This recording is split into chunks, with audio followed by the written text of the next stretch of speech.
Boa tarde, meu nome é Renato, estou graduando em História pela Universidade Federal de Sergipe e hoje eu vou ministrar para vocês uma aula de Revolução Industrial.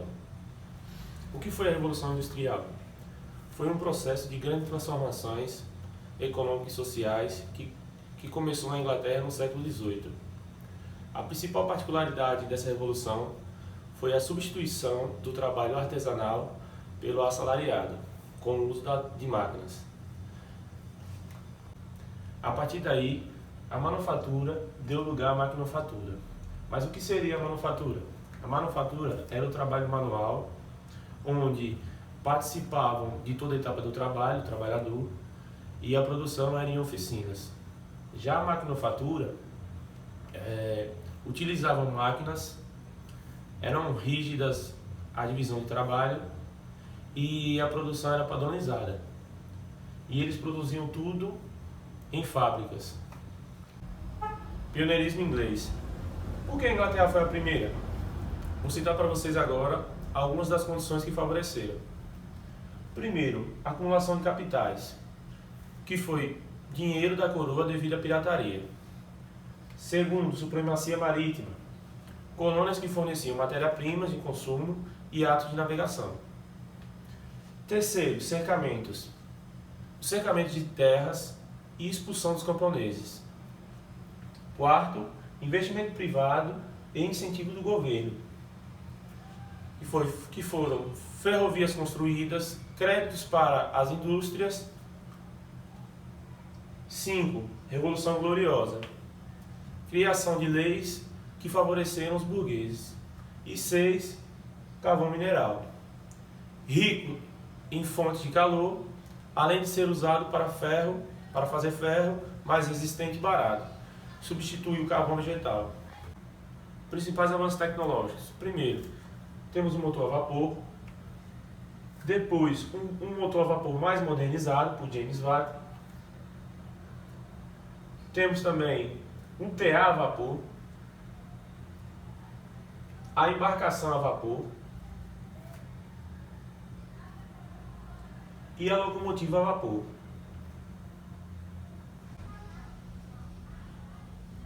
Vamos falar agora sobre as principais consequências da Revolução Industrial.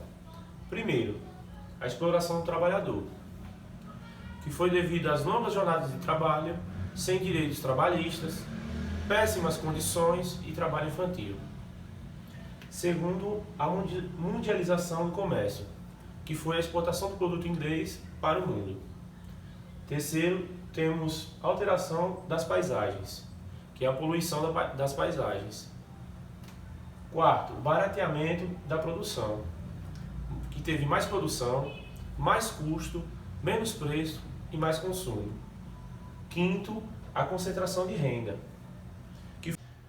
o empobrecimento da exploração dos trabalhadores. Sexto, o surgimento do proletariado, trabalhador assalariado.